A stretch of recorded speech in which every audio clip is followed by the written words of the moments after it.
there, unless the wife sees the husband going up, she doesn't know. So the husband says, you know, where's wife? Well, Swami, I don't know, somewhere over there. Do you know, very often it's people who've never been out before. He will take that man to the edge of the veranda, and even though there are 5,000 people there, he will point to exactly where the wife is in that crowd. I've seen that happen several times. And then, of course, the husband walks slowly over, the wife sees, and he calls her. You know, it's beyond, I say beyond belief, it's true, but I mean, it is fascinating to see it. But he knows everything, and of course, obviously, I say, inevitably, over the years, I've been blessed with, well, I think we've been out 9 times, we've had lots of interviews, and when I say talk about miracles, it's a question really of what you haven't seen, because I've seen so many extraordinary things happen, and some of the simplest amuse me, interest me, or I say amuse me, are things I'll never forget. In the early days, you probably know, they had electricity cuts almost every morning. And when the electricity went off, it went off for 3 or 4 hours at least. Yeah. Now, one time we went in the interview room, Swami always, first of all, puts the switches on the fan. That's one of these big punkers, they call them, noisy. And so noisy means to say that, as I do, he talks very quietly, of course. Sometimes it's difficult to hear what he's saying. So when we had a power cut, while we'd only been in there about 10 minutes, and the fan stopped, I thought, thank God, because now I'm going to hear him more You used to thought, thank God, did you? I said, that was dangerous. Because you know what happened. No. This is what God did. Just put his hand up like that, pointed at the thing and said, go, go. And what do you think happened? It went immediately. Same old noise. But you know, when you think about it, it takes a bit of explaining. Yes. And that's one thing I'll never forget as long as I live. And everybody sort of roared with laughter. I don't know whether we clapped. That's what we felt like. But, you know, I have no point in talking about all the rings he's produced. I mean, I've seen everything, necklaces, all these things, changing one ring from one shape to another, one type of ring to another, producing watches, and another thing that makes us laugh, beautiful watches. Having produced it, he'll look at the time, then he looks at the clock on the side there, he said, oh yes, right time. I remember once it was 10 to 8 in the morning. I gave it to the lady. But I suppose one of the miracles we saw there in that interview room, one of our, well, it must be what now, 6, 7 years ago, I suppose, is when he produces what they call laddu. You know, laddu, the Indian sweetmeat? Yes, which is I've heard of it, but I don't know. Yes, it's rather like hot fudge, except fudge is more solid, this is semi-solid.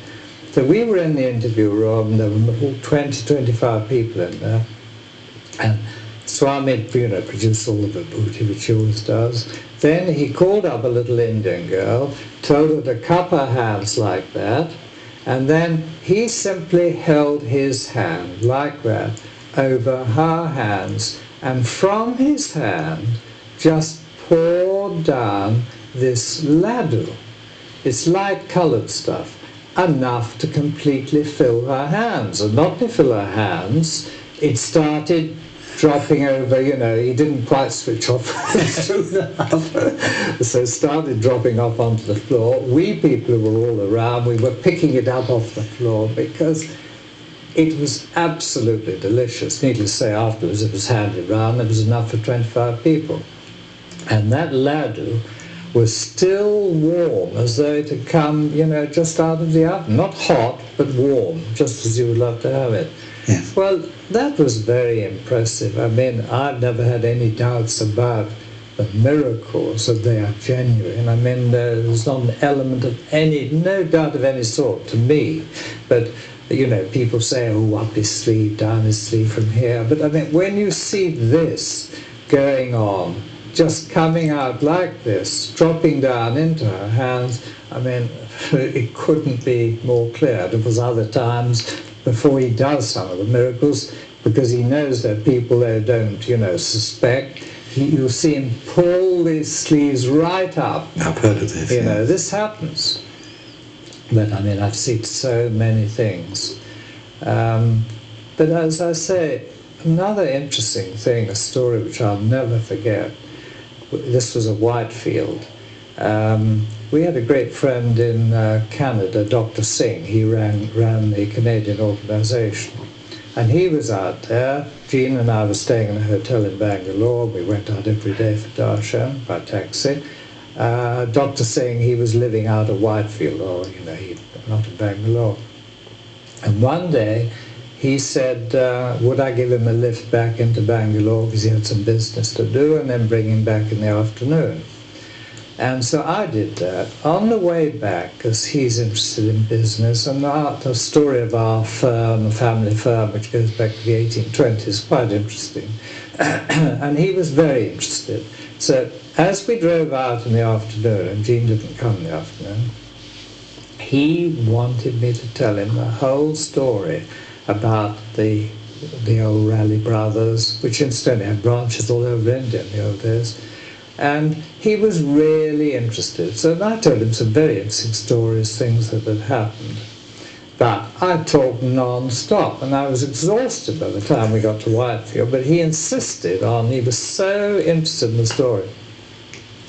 We get out there, and in the evening, at this time, I don't think Swami came out to give darshan. He only came in front of the house before it's been rebuilt now, but he'd come out of the house. All the students were in line, they were sitting on the floor in front of the house, and we so-called, I hate using the word VIP, central coordinators, all we people, probably 50, 60 of us, were behind the students where the little wood, there are a few trees and things there.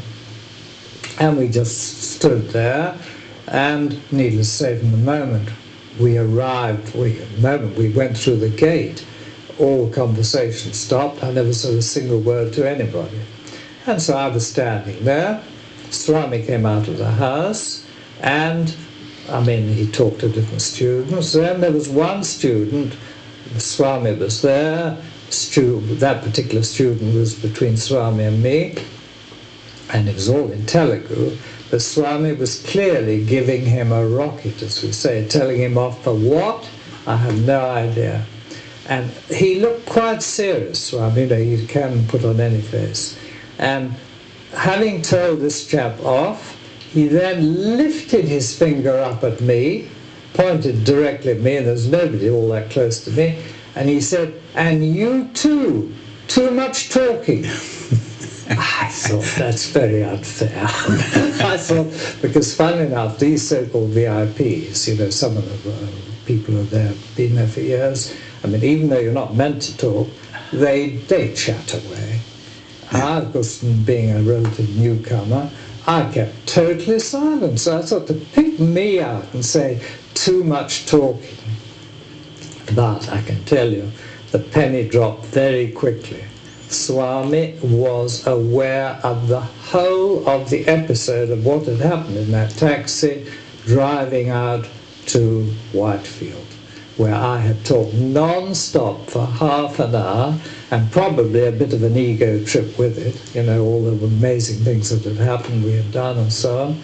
And so when Swami said, "You too, too much talking," that's what it was about. And I knew then, for certain, not that I ever had any doubts about Swami, that he's omnipresent, and he was there and aware of every single thing that had happened. And the same with everybody else. The same with everybody else. He does know everything. And then, of course, you have the jokes. People arrive out there, even people who are presidents of a country or whatever it may be, and sometimes, when they arrive day one, where are you from? Where are you from? But it's all part of the game. And you find out, of course, as time goes on, that not only he knows everything about you, I think personally he knows all about your previous lives, he knows about all your children, he knows absolutely everything about everything.